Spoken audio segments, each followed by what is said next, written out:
the AirTag that started beeping at 12:04. It began with a polite panic. My phone buzzed at 12:04 a.m. with that particular tone Apple reserves for bad news disguised as assistance. AirTag found moving with you, the screen announced, as if a small metal coin had boarded my life without a ticket. The notification hovered above a map dot that belonged to our apartment, a blue smear on a dark grid. Under it, "This item has been seen near you over the last 3 days." I held my breath the way you do when a room suddenly seems not to be empty. I'm not a dramatic man. I design wayfinding for the city, arrows, color codes, little promises that tell you which corridor turns into a platform and which turns into a dead end.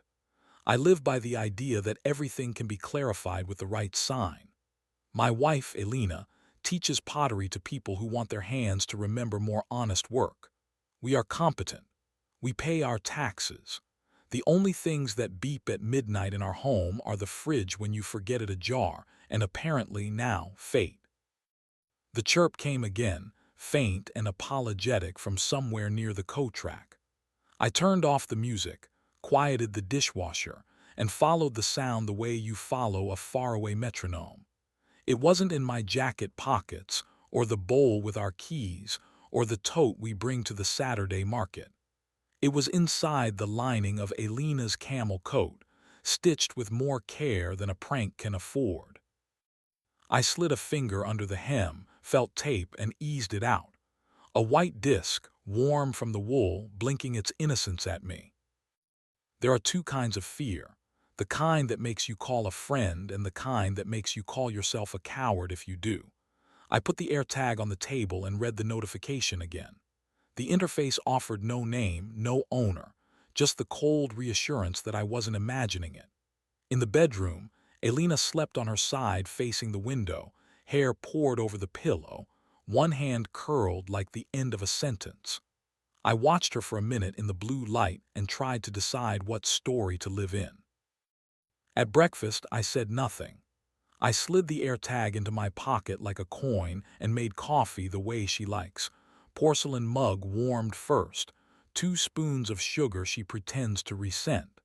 She was warm with that post-sleep softness, telling me about a student who made a vase that looked like a confession. I almost held the disc up like an exhibit. Instead, I kissed her shoulder and asked about glazes. By noon, the kindness had curdled into curiosity. I pulled the AirTag's battery to shut it up and waited to feel like a better person. At 3, I put the battery back in. It chirped, delighted to be revived. If you want to know what you're capable of, put technology between yourself and your moral landscape. The phone offered a crude map of where the tag had been with me. It could not tell me where it had been without me. I stared at the dot as if it would confess. There are a dozen explanations that flatter no one. Someone could be tracking Elena. Someone could be tracking me. Elena could be tracking someone else. A bored teenager could be auditioning for Menace. The most generous story didn't fit. Elena is not careless, not with tools, not with people. If she wanted to hide something, she'd do it in the open. That evening, when she was showering, I returned the tag to her coat's lining and sat on the edge of the tub like we were still new. "Want wine tonight?" I asked over the sound of water. "God, yes," she said, her voice like steam. "I want a glass the size of a problem." We didn't drink it. We made dinner and ate it with the television on mute, the captions flipping white lines across images that didn't need help lying. Around 11, she said she needed to go back to the studio to cover a piece that was barely dry. The night air dries clay in a way daytime can't. I said, "Do you want company?" The way an honest man tests the floor. "Stay," she said, with that casual grace that has always been hard to refuse. "It'll be quick." I watched her button her coat with the exact care of someone leaving a trace. When the door clicked shut, my phone announced what a cowardly part of me wanted and a braver part of me dreaded.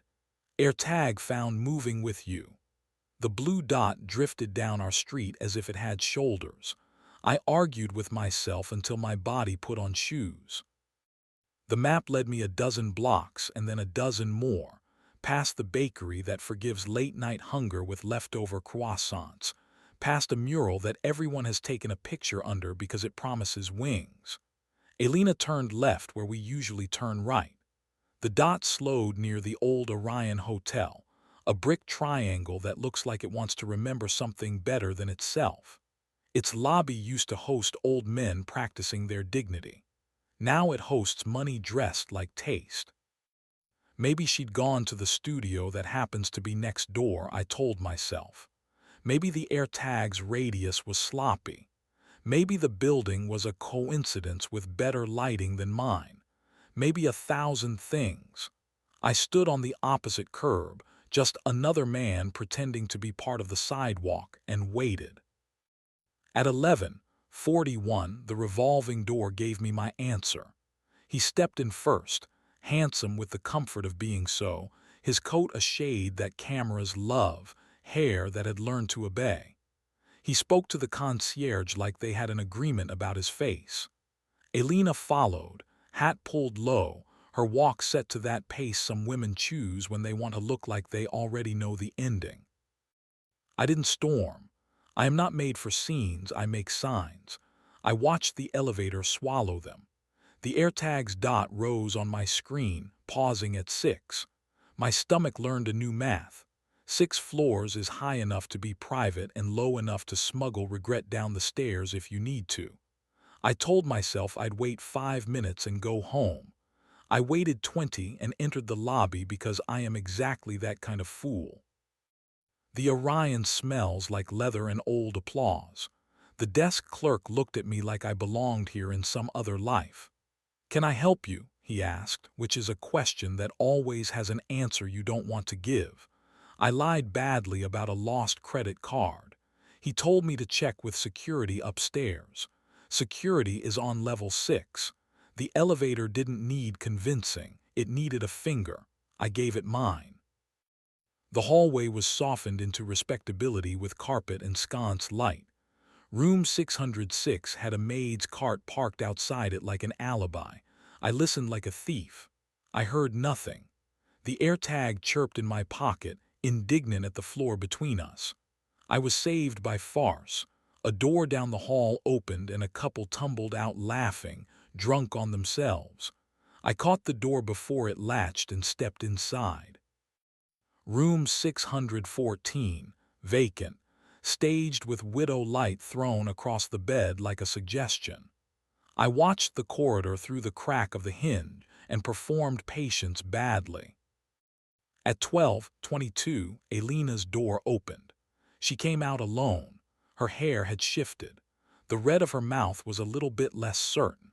She walked to the elevator and looked at her phone like she wanted it to absolve her. The elevator arrived and she didn't get in. She turned back toward the room and leaned her head against the door for a second that hurt longer than it lasted. Then she saw me in the sliver of the mirror because bad luck likes to be efficient. We stared across 10 feet and a decade. I couldn't make my mouth choose a word. She walked toward me like the hallway had decided to change arms. When she reached the threshold, we were a foot apart and not nearly enough.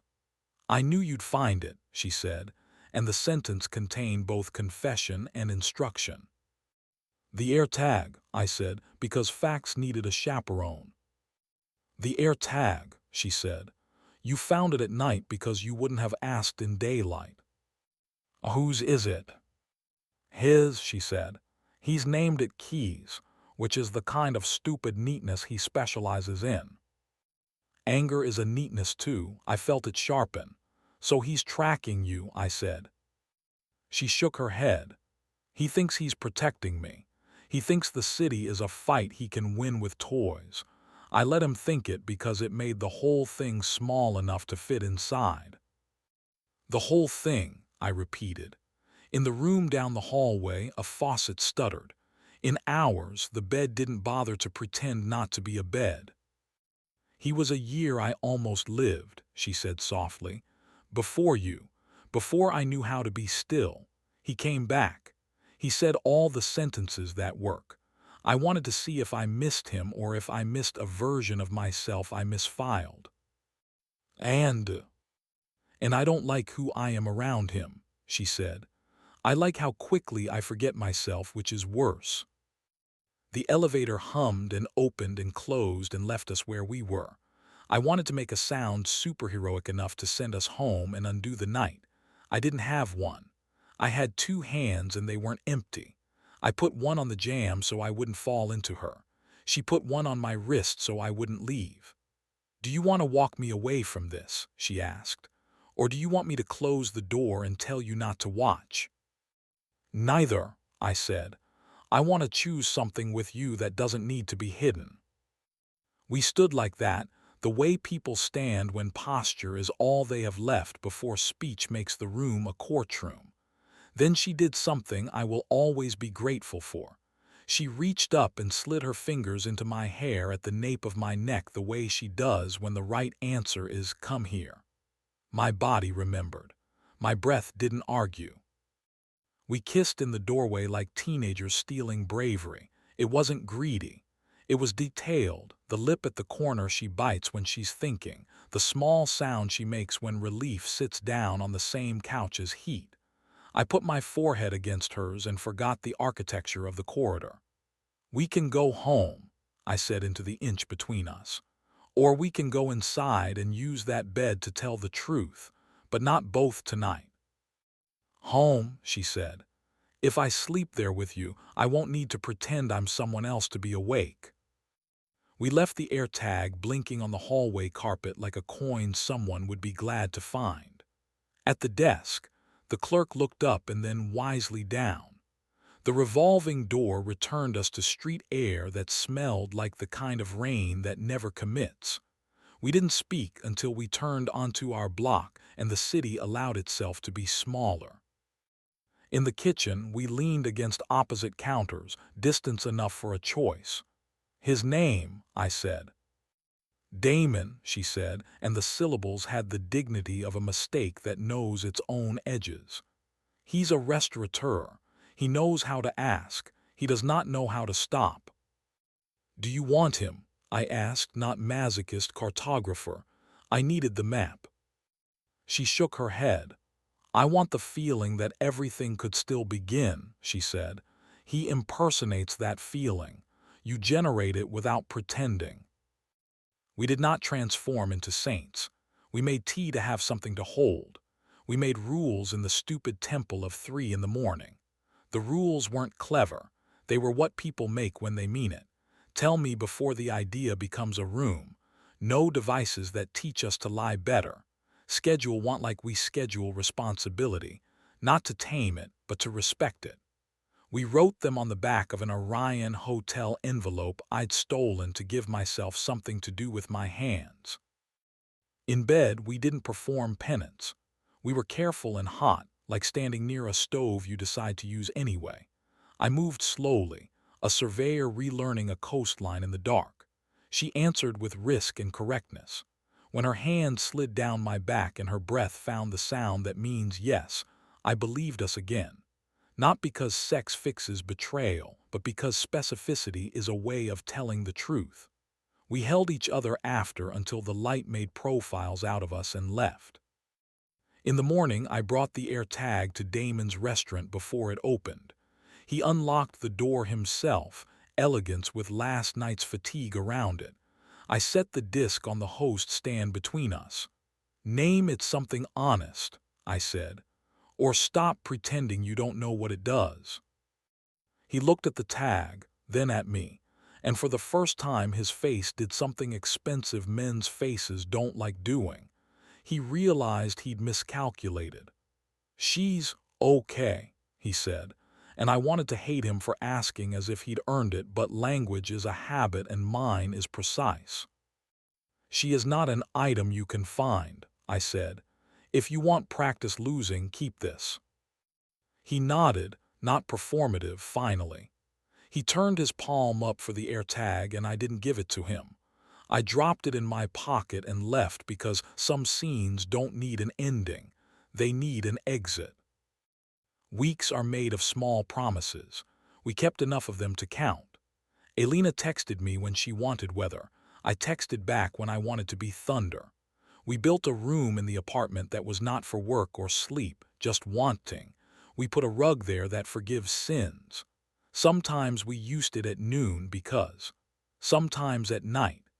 Sometimes we just sat on the floor and named a thing we missed out loud and didn't try to fix it. Once passing the Orion, we went in and had 2 drinks we didn't deserve. The lobby hadn't learned new tricks. It didn't need to. The desk clerk recognized nothing, which felt like a small absolution you can buy for the price of a tip. At home that evening, she tied my city-issue lanyard to the bedpost and laughed into my mouth when it looked like evidence. We slept long and ugly and good. The AirTag lives now in our blue bowl with the keys, battery removed, a coin that remembers when money counts feelings. Sometimes I pick it up and turn it over just to prove to myself that an object can be a lesson without being a threat. When Elena says, later, into the room where we are both doing something else, I say, now, because maps are only useful if you walk them. And in the dark, at 12:04 or any hour with a 4, you can hear the apartment breathe and you can hear something else too. A softer beep that lives beneath the skin when you admit you still want, still choose, still open the door because it is yours.